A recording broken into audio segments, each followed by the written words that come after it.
Good morning. Sorry, good evening. Good morning. Good afternoon, wherever you are. Sorry, I got a bit caught off track there. So Tottenham Hotspur have signed another player, and people are losing their minds. Everyone, all of a sudden, is a fan of Gang One FC and has seen this kid play over and over again. I'm reading posts on X. I'm reading posts on YouTube. This is a Postecoglou type player. We'll get into that in a minute. But yes, Tottenham are closing in, essentially have signed 2006 born winger. I don't know why we can't just say 18. 18-year-old winger, MIN-HYUK. Hopefully I've said that right. Now, listen, I just watched Henry doing a video and I agree. I can't sit here and say I've seen the kid play. Why would I have seen the kid play? But Tottenham are going down this route. Tottenham are going down this route. We did it with Vuskovic or Veskovic or whatever his name was last summer. We did it with Valise. We did it with Ashley Phillips, Bergvall, Gray. We've now brought in Gangwon, plus all of these generational ballers that I'm told are already at the club. Mikey Moore's the best thing ever. All right, why are we buying another player who plays in that position then? All right, why are we doing that?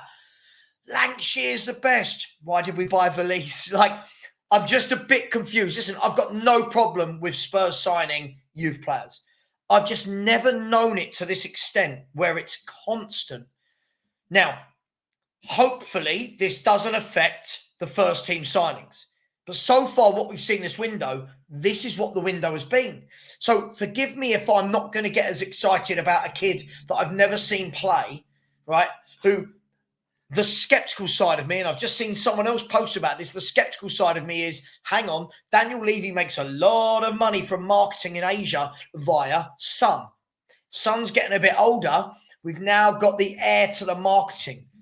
Call me cynical, right? Call me skeptical, but could that be why we're doing it? I'll ask this question to you. First of all, how do all these people that are telling you he's brilliant, how do they know?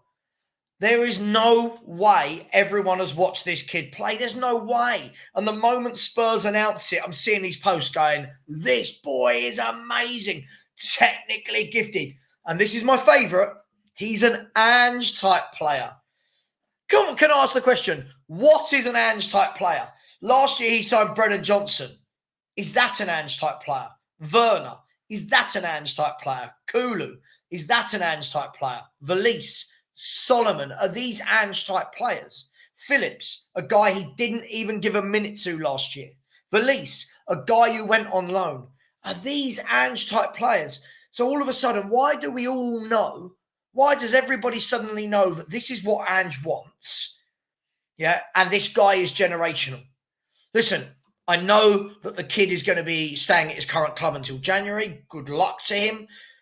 But again, how can I get excited as a fan when we moved stadiums for this? We moved stadiums because we were told we were going to compete. Where are those signings? Have a go at me all you want. Have a go at me all you want, but where are those signings? Look, the way I see it is this. We're getting to the stage now where we have so many young players that they're going to block each other's development. That is obvious, right? So many people can keep telling me all they want, right? I keep seeing these posts. I saw this post from someone on X. I won't mention who it is. Somebody sent it to me and it was like, in 5 years, when all these young players are world class, we're going to have the best squad in the world. And you know, when you sit there and you go, you just want to keep hitting your head because you think, what a dumb thing to say. First of all, of all the young players at any club, how many make it? Cole Palmer, who is excellent, was sold, right? Spurs have a history that none of these youngsters who you keep hearing about that are bloody brilliant make it. And let me give you a flavour of some of the players I've heard from you, the Spurs fans, not all of you, but a portion of the fan base that will still come in and go, generational, baller. You don't understand summer. For the future, build, trust the process.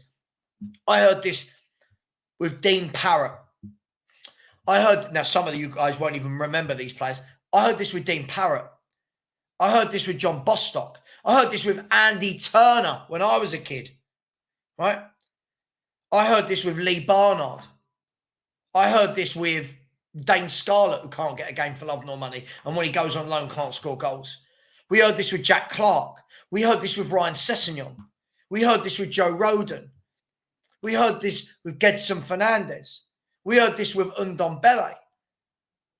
We heard this with who are the two wingers? Nkudu and G. Everyone lost their minds. And the thing is, people forget that. Everyone lost their minds. Sava, you don't know this player. He's amazing. Watch what this manager does with him. Watch what that manager does with him. So what's the plan here? I'm told Mikey Moore is brilliant and amazing. Cool. So why not nurture him? Right? I don't know what we're doing. Bergvall and Gray both coming into the Spurs midfield at the same time. What does that mean for Divine's a baller? Hall is a baller. You see my point? Hardly any of these will actually make it. So when everyone's saying they'll all come through together at the same time, they won't. It's impossible for them to. One or two might make it. And of that one or two, one might be excellent. I'm just really confused. More than that, listen, I've got nothing against this young lad. I hope he goes on to be a brilliant footballer. I'm just really confused with what we're doing. I'm really confused. I keep seeing excuses from the same old people, the Paul O'Keefes, the Alistair Golds. Oh, it's not Spurs holding up the deals for top players. It's other clubs. Always other clubs, isn't it? It's never our fault. I don't know what we're doing. Look, as I said, I really hope that MIN-HYUK Yang becomes a top-class footballer. But please, can we not do that thing again? Last week, Bergvall was the greatest young player in the world.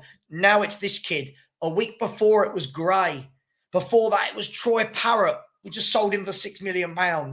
Before that, Tanganga. This guy has the ability to be Ledley King. What happened? Right?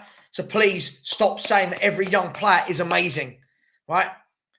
Stop signing young players, Spurs. Buy some top players. I will not apologise to anyone. I will not apologise for having standards. I will not apologise for them knocking down White Hart Lane, where many of us had exceptional memories. I will not apologise for them knocking that down just to keep buying kids. Don't people think about that? We knocked down White Hart Lane to compete, and we're not. We're miles off it. Kids. Not even 20, 21-year-olds. 18. Come on, Spurs. Ramp up. How many kids do we need? And as somebody just posted in my YouTube, and I'll leave it here, the trophy room is not needed anymore. Just turn it into a creche. I'll leave you with this question. Name me a team that have bought loads and loads and loads of kids and that then went on to dominate and all those kids came through together. And I know the first response I'm going to get is Man United in 94, whatever it was. Just remember that Man United team that had Giggs coming through, Beckham coming through. Giggs was already there. Beckham coming through, Buck coming through, Neville, right? Just remember all those players that came through had Bruce, Pallister, Cantona, Irwin, Hughes, Ince, Kanchelskis, Cantona, Schmeichel. They had top quality pros all around them. Our kids do not. We've got to stop buying kids. This has got to surely be the last one. Please, Tottenham Hotspur. No offence to this kid, but please, can we buy some top ready-made players? Take care, everyone. Let the abuse roll out. It's fine. I know what's coming. Just be happy. You found the negative. It's not negative.